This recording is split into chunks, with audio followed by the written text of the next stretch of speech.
Bienvenidos al podcast de marifemontes.com, el podcast donde te hablo de requisitos, trucos, consejos, herramientas y mucho más para tener un sistema de gestión de seguridad alimentaria fácil y eficaz, donde te explico de forma sencilla y práctica cómo implantar cada requisito para que tengas el mejor sistema de inocuidad alimentaria a prueba de cualquier auditoría. Bienvenidos y comenzamos.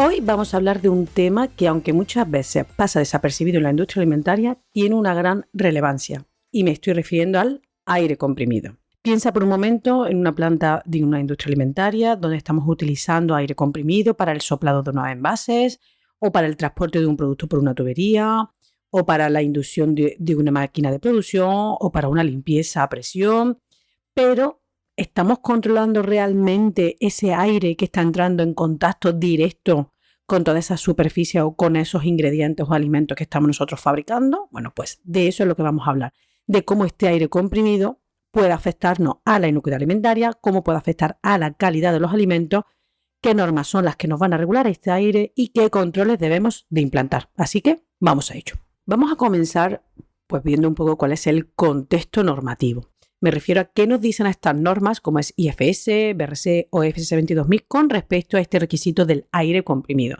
Y es que realmente estas normas tienen un punto concreto, tienen un requisito concreto sobre este aspecto. Si empezamos por la norma IFS y te vas a su punto 4.9.10, ahí verás que hay un apartado que habla sobre aire comprimido y gases, donde nos dice que se tiene que establecer una serie de controles para que tengamos calidad de aire comprimido, porque esto va a entrar en contacto directo con los alimentos, con lo cual tendremos que vigilar este aire en función del riesgo. Si nos vamos a la norma BRC, pues también más o menos nos vienen a pedir lo mismo en su punto 4.5.3, donde nos dice que este aire o gases que sea un ingrediente o que vaya a entrar en contacto directo con estos productos o sobre la superficie de estos productos, pues tendrá que ser vigilado en función de un riesgo o en función del riesgo de contaminación que pueda generar. Y que, bueno, pues aquí sí que es verdad que la norma BRC ya nos dice de manera concreta que este aire tendrá que ser filtrado. Y hablaremos en este episodio a qué me estoy refiriendo con ese filtrado. Y luego, pues si nos vamos al reglamento 852 del año 2004, nos habla de una ventilación, nos habla, es verdad que no nos entra en detalle con un aire comprimido, pero sí que nos habla de ese aire ambiental o nos habla de todos los ingredientes que deben de cumplir con una serie de requisitos.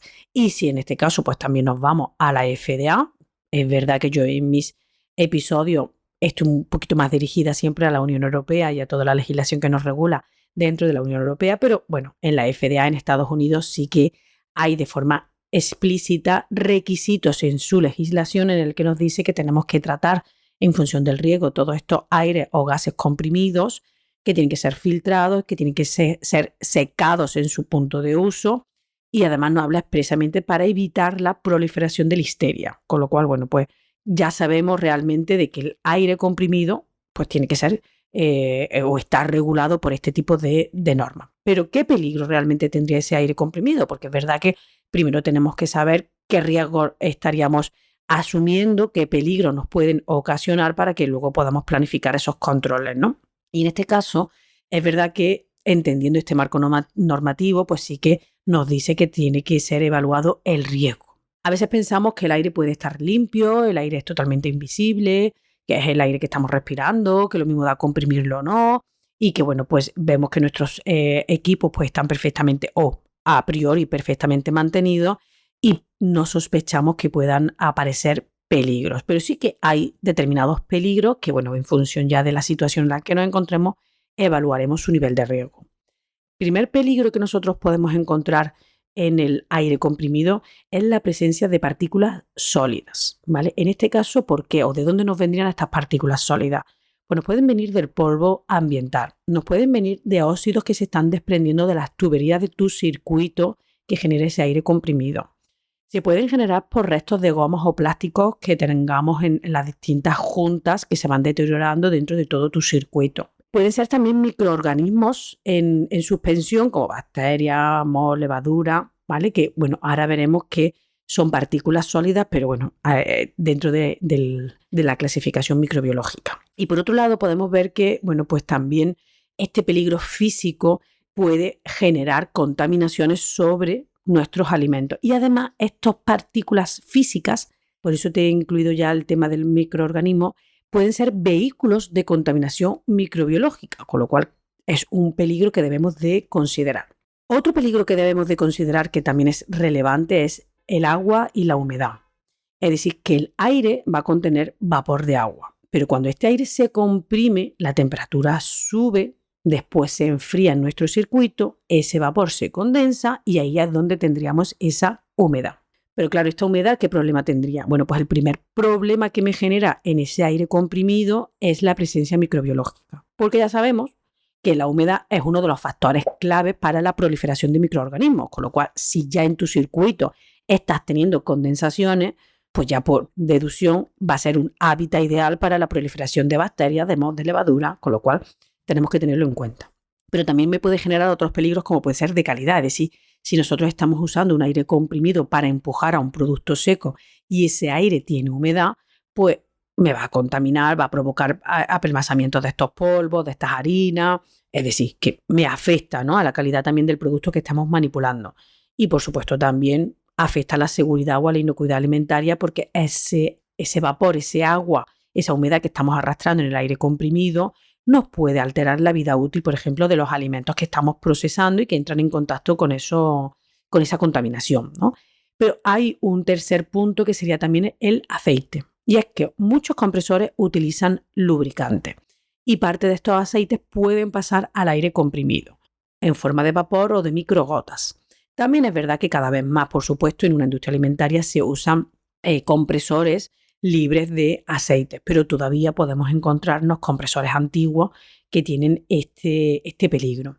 Este peligro puede ser desde peligro químico, por supuesto, porque estamos contaminando con lubricantes nuestros alimentos. En este caso pueden contener estas contaminaciones pues, desde hidrocarburos saturados, aromáticos, ahora tan de moda o tan en la palestra dentro de la industria la presencia de los MOS y los MOA, ¿vale? Que ahí estamos luchando también un poco dentro de determinados sectores, ¿no?, la presencia de este tipo de hidrocarburos. También nos pueden generar estos aceites peligros alergénicos porque el aceite puede tener algunos alérgenos no declarados que nos contaminan nuestro alimento y por supuesto también problemas de calidad porque nos pueden generar manchas en envases, enranciamiento de grasas en el alimento, oxidación e incluso presencia de un sabor o un olor que no lo ha contaminado, ¿no?, sobre el producto, con lo cual que tengamos en cuenta también cuál es la naturaleza de nuestro compresor y que sea, por supuesto, libre de lubricante y en todo caso que siempre sean usados con lubricantes de grado alimentario H1. Eso, por supuesto, que ya lo sabemos, que lo hemos nombrado bastantes veces en este podcast. Y luego tendríamos la combinación, ¿no?, porque no solo vamos a encontrar en un aire comprimido un único peligro, hemos dicho físico, químico, por humedad, sino que la combinación, ¿vale? Tenemos que tener en cuenta que podemos, aunque analicemos de manera aislada cada peligro para evaluar su nivel de riesgo, que tengamos en cuenta que muchas veces este peligro aparece combinado, porque la humedad lógicamente facilita el microorganismo, donde viajan a través de estas partículas sólidas, donde el aceite también puede atrapar bacterias que nos pueden contaminar nuestro producto, en fin, que analicemos que realmente ese peligro puede estar combinado. Y a la hora de analizar el riesgo, ya sabemos cuáles son los peligros, ahora nos toca una segunda fase que sería analizar el riesgo. Y ya hemos visto que estos peligros, ¿vale?, que pueden estar a través de este aire comprimido, como hemos dicho, ¿no?, partículas en suspensión, humedad, aceites, pues debemos de gestionarlo. ¿Cómo vamos a analizar, ¿no?, el nivel de riesgo que tenga cada uno de estos peligros? Lógicamente lo vamos a hacer a través de toda nuestra herramienta de nuestro plan de APPCC, donde vamos a evaluar el riesgo, ¿no? Y lo podemos hacer, por así digamos, clasificarlo a través de 5 fases o 5 pasos clave. El primero de ellos es definir el uso del aire y la calidad que nosotros necesitamos de ese aire, porque lógicamente vamos a saber para qué estamos usando cada aire y en caso del uso, pues cuál sería, digamos, las características que debe de tener este aire. Porque nosotros podemos tener aire en contacto directo. Es cuando entra como su nombre indica, en contacto directo con el alimento a través de, a lo mejor, el soplado de ese envase o a través de la superficie donde estamos empujando ese producto.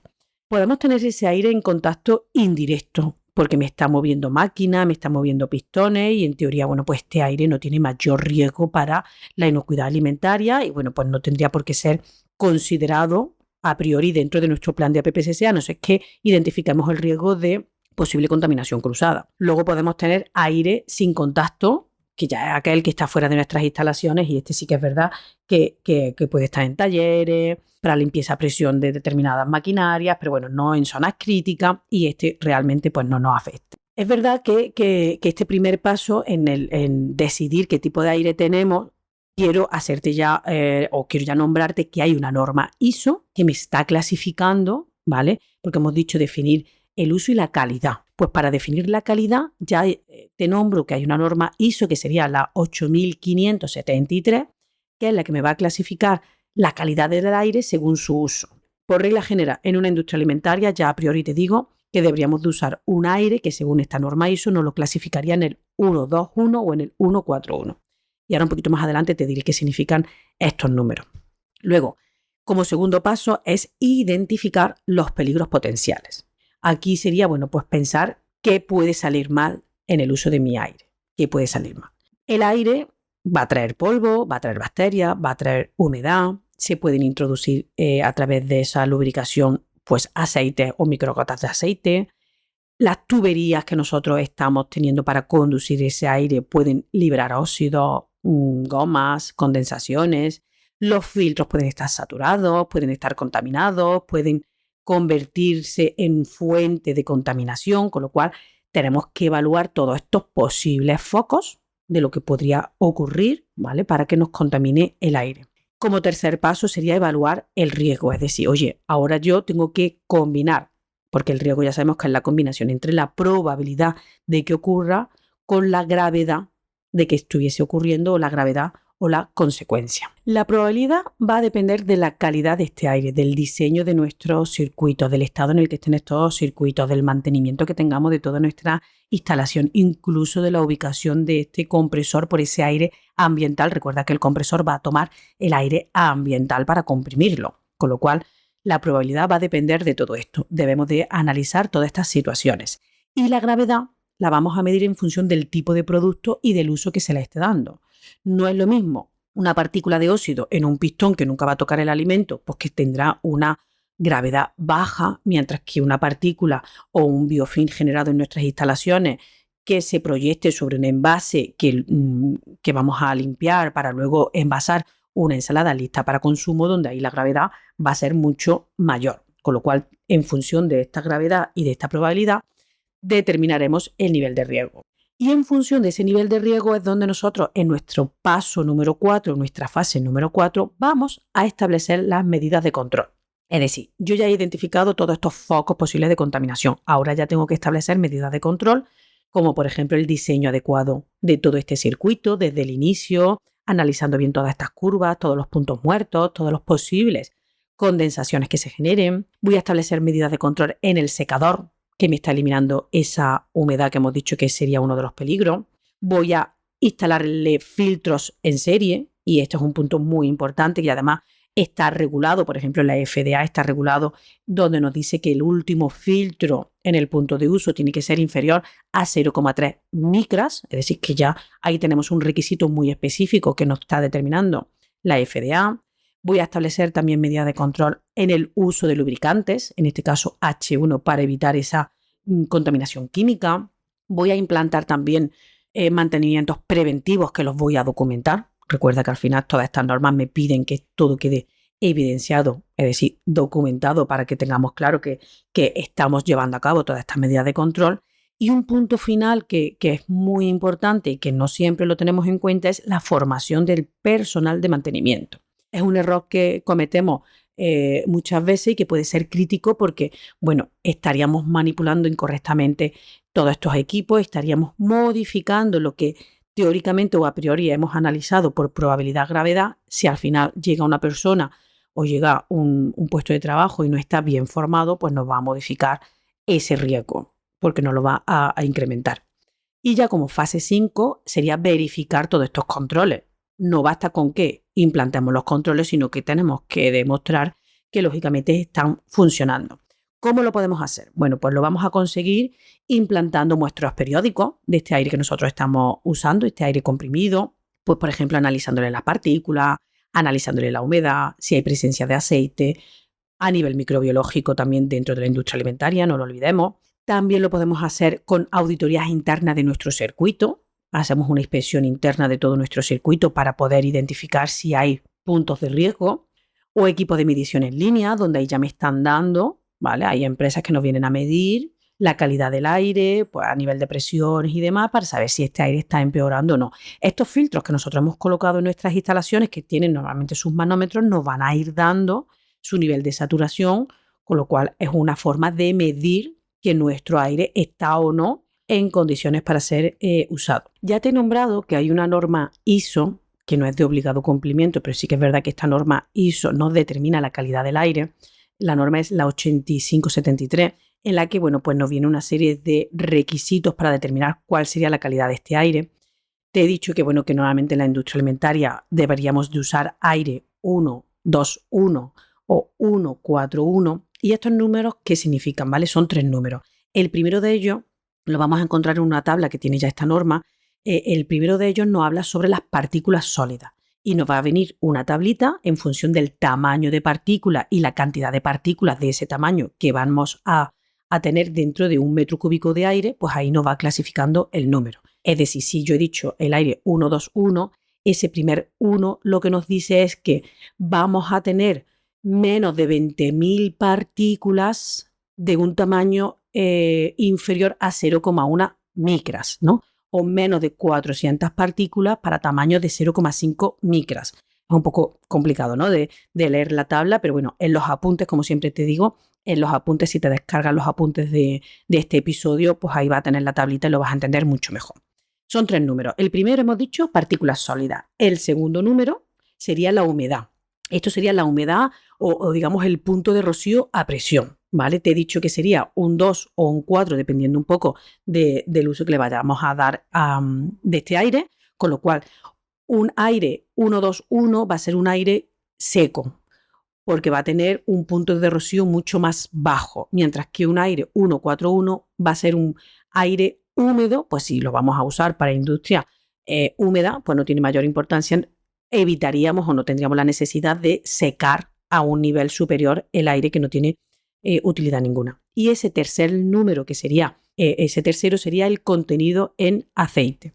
En este caso, para una industria alimentaria lo que se aconseja es que su contenido en aceite sea inferior a 0,01 miligramos por metro cúbico. En la tabla de esta norma vas a encontrar, bueno, pues que tendríamos distintos niveles, desde el 1 hasta el 6. En este caso, para la industria alimentaria, repito, lo ideal es que sea un 1, es decir, con partículas o contenido mínimo inferior a 0,01 miligramos de lubricante por cada metro cúbico de aire que estamos recogiendo para analizarlo. Con lo cual, bueno, te dirijo, ¿no?, a esta norma ISO 8573 para que veas la clasificación de los distintos aires. Y te he hablado de algunas medidas de control. Quiero reforzar un poquito este detalle porque te he hablado del diseño del circuito de aire. En este caso, pues sí que yo lo que te aconsejo es que, bueno, pues cuentes con, o lo ideal es que cuentes con empresas que estén especializadas para que te diseñen todo tu circuito, de manera, bueno, pues que todas esas conducciones pues no se generen puntos de contaminación por conducciones que no estén bien diseñadas, ¿vale? Ahí yo te aconsejo que si vas a hacer una instalación nueva, pues que ya cuentes con empresas especializadas. Otra medida de control que ya te he nombrado, el tema de los filtros y de los secadores. Es importantísimo que aquí, bueno, pues analicemos bien qué secadores vamos a instalar en nuestra instalación. Ya te he dicho que en función del uso que le demos de aire necesitaremos secar más o menos ese aire, porque un aire seco me va a eliminar ese exceso de humedad, por supuesto, me va a evitar condensaciones y me va a evitar la proliferación microbiológica. Con lo cual, que evaluemos bien qué tipo de secador, porque siempre en una industria alimentaria es necesario instalar un secador. Y luego la instalación de filtros en serie. En este caso, en una industria alimentaria, siempre, cuando estamos auditando, pedimos que se nos muestre la documentación de estos filtros en serie para que garanticen que ese aire me genera esa calidad según hemos visto de la norma, ¿no? Normalmente se suelen instalar filtros de partículas, filtros de aceites y filtros de microorganismos, con lo cual al menos vamos a tener siempre una batería de 3 filtros. Y bueno, pues que recuerda que tenemos que tener toda la documentación que me evidencie la idoneidad de todos estos filtros. Te he hablado también del mantenimiento. Aquí recuerda que bueno, pues tenemos que tener un plan, un programa de prerequisito de mantenimiento en el que bueno, pues tengamos como requisito el conservar toda la documentación de la instalación para que podamos evidenciar que todos estos secadores, filtros, etcétera, son adecuados al uso que le estamos dando, que cumplimos con todo este plan de mantenimiento preventivo a través de las evidencias que dejamos de la ejecución de todas esas actuaciones que hacemos sobre los propios equipos. Conservemos también toda la documentación de los filtros para asegurar que estamos manteniéndolos con una frecuencia definida y que no olviden nunca registrar todas las intervenciones y si son de empresas terceras igualmente y que siempre se están haciendo dentro de unas condiciones higiénicas adecuadas. Porque en resumen, al final, el aire comprimido pues nos puede contaminar las superficies o los alimentos que nosotros estamos trabajando y que pueden entrar en contacto directo, con lo cual piensa que puede ser tratado casi como un ingrediente más dentro de tu industria alimentaria. Bien, bueno, pues hemos llegado al final de este episodio. Quiero que te quede bien claro, la idea clave que hemos hablado es que el aire comprimido es un ingrediente invisible en la industria alimentaria, ¿vale? Y que con este episodio lo que pretendo es visibilizar el riesgo que tendría este ingrediente.